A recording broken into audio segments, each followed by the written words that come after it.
wanted to introduce you to a couple of gold level sponsors of Top Rated MMA and the Bearded Biz Show. Number one, Anglesey Family Chiropractic. They're in Coeur d'Alene where I'm at. They're also in Spokane Valley. I know I have a lot of fighters that follow our show and have been able to connect with fighters from that area. If you're a fighter, if you're at the gym or just need an adjustment, Dr. Craig Anglesey is your guy. Go check him out. He is in Coeur d'Alene and Spokane Valley. I also wanted to introduce you to Training is Ritual. They're an MMA apparel company based out of Alabama. They've got MMA gear for both men and women, accessories, rash guards, supplements. If you're into death metal, horror movies, leg locks, and MMA, this is the brand you want to go check out. They're an awesome apparel brand, high quality gear every time. Go check them out. TrainingIsRitual.com. Speaker, two-time Grammy Award Winning Artist, founder of Arrested Development, and documentary producer. Again, thank you for your time today. I really appreciate it. Thank you for having me, brother. I appreciate this. Absolutely. I wanted to go back a little bit because I'm always intrigued, but what was childhood like for you? And did you always know that you wanted to go into music as a kid? I had a really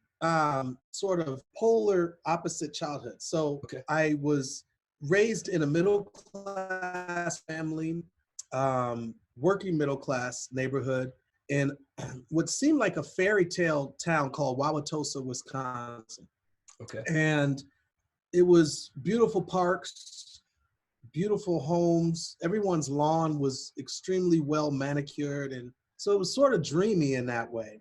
Yeah. The other side of it was I was born in 1968, the same year Martin Luther King Jr. was assassinated. Racism was extremely common in my neighborhood. I was the one black family in an all-white neighborhood. So I was called the N-word a lot as a child. In fact, I didn't even know it was a bad thing until later. That's how much I was called it from my white friends. I had a lot of white friends. Of course, growing up in an all-white neighborhood, I had white friends. Sure. And so I also was attacked numerous times in my childhood.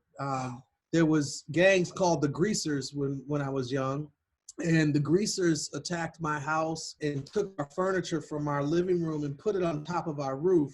And they painted swastikas all on our doors and took sledgehammers to my swing set, me and my brother's swing sets and stuff like this. So some really sort of up and down reality, two sides of reality as a child.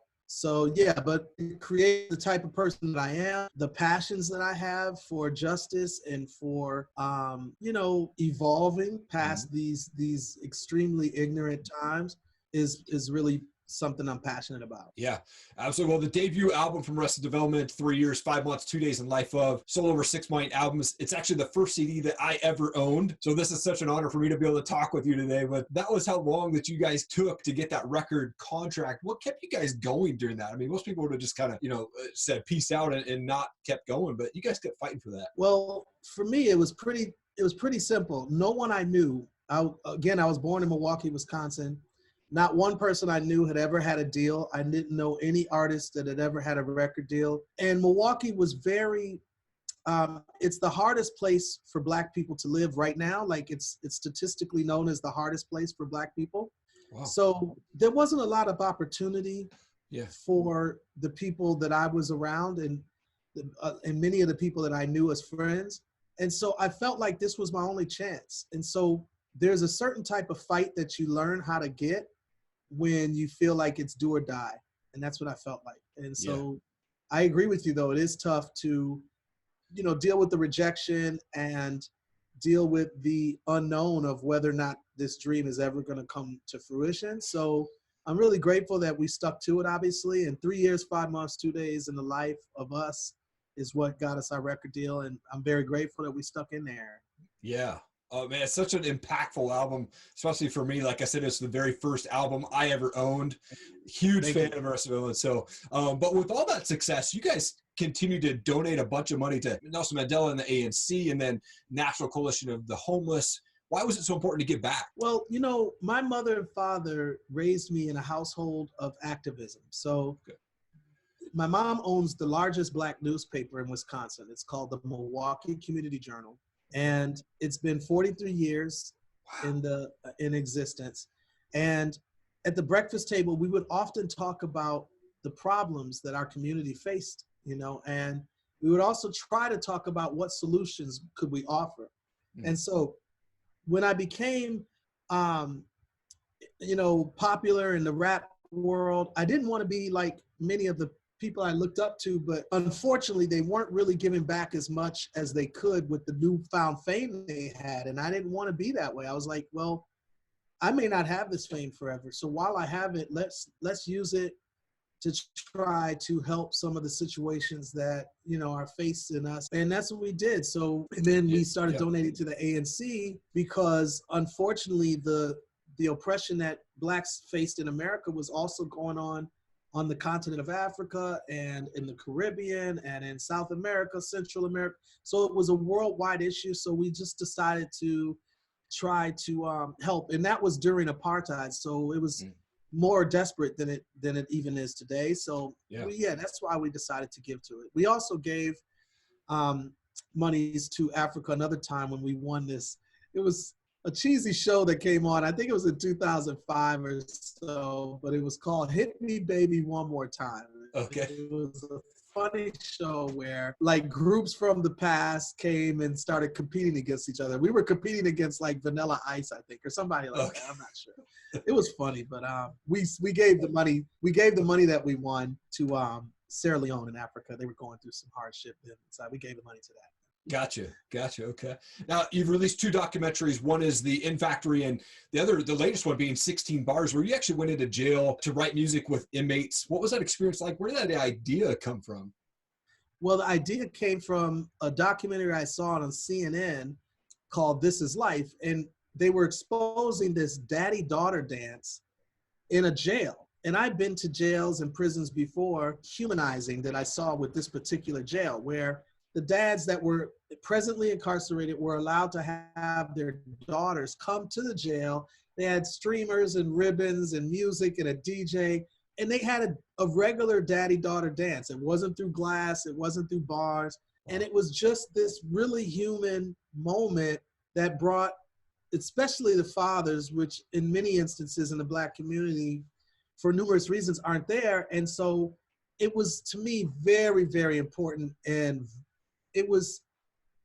whoever did it or allowed it to happen, I felt like had a vision. Yeah. So I talked to my manager and asked if he would reach out to them, and he wanted to anyway. He saw the same documentary and he thought, man, speech would be great for this.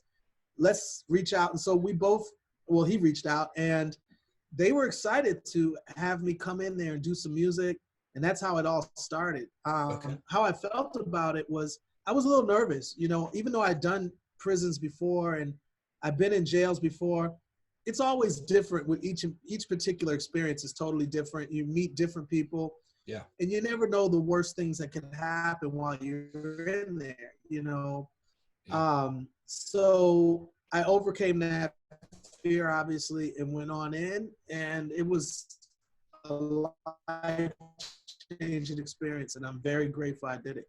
Wow. How were the inmates picked to be part of that with you? That was an interesting process. We first had the sheriff and his assistant, Sarah Scarborough, an amazing woman, and the sheriff, C.T. Woody. We asked them who's the most talented people in the pod and of the jail, and send us tapes of them performing a cappella. Okay. And we sort of chose through some of those people. And then we wanted to learn their lives as well, not just their talent, find out what's their backgrounds, why were they in there. And it's funny, not one of them ever answered the question, why are we in here with, oh, I committed armed robbery or grand larceny, or they always mentioned the drugs or the underlying problems that were facing them. So they talked about, well, really it's drug addiction, or really it's, my parents had raised me in this atmosphere of selling drugs or gang membership or whatever. And so that's what we wanted to also really expose in this movie. What was the underlying reasons people were in this predicament that they were of prison? And so for those that have seen the movie, they love that aspect of it, that it really focuses on the inmates more than it does me.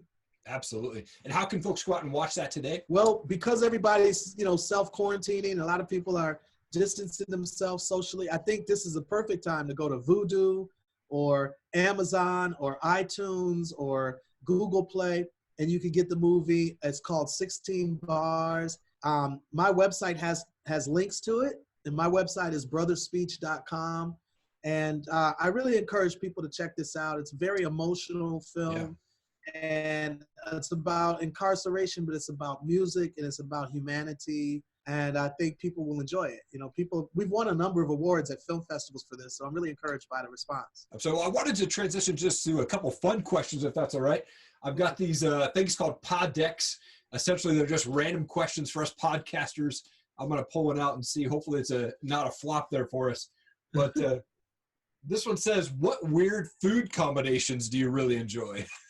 Well, I love rice, butter, and sugar. And so depending on where somebody's from, they think it's weird. Like my wife and kids think rice with butter and sugar is absolutely deplorable. And I love it. Like it's something I was raised with. So yeah, rice, butter, and sugar, I love it. Okay, awesome. And last question for you. Who was the biggest musical influence for you? I would say at the end of the day, the almighty Prince is my favorite. Like, he's my favorite artist. Not only do I love his music, but I love the imagery that he put out there, and I love the boldness of his vision from start to finish. I mean, he always was ahead of the curve, and he's a musician's musician. So he loved to play instruments. He loved the art of music. And I respect Prince, probably the biggest of every other artist. Man, that is awesome. I love Prince as well. Speech, It's been such an honor to have you on my show today. Thank you so much, man. I really appreciate you taking the time. Thank you for having me, brother. Hey guys, thank you so much for hanging around. Really appreciate it. If you'd like to see more videos from Top Rated MMA and the Bearded Biz Show, please click the playlist and also hit subscribe to our channel. Become part of the Top Rated MMA and Bearded Biz community. We would really appreciate your support. Also, please leave a comment below. I will read and respond to all of them. Thank you so much. Have an awesome day.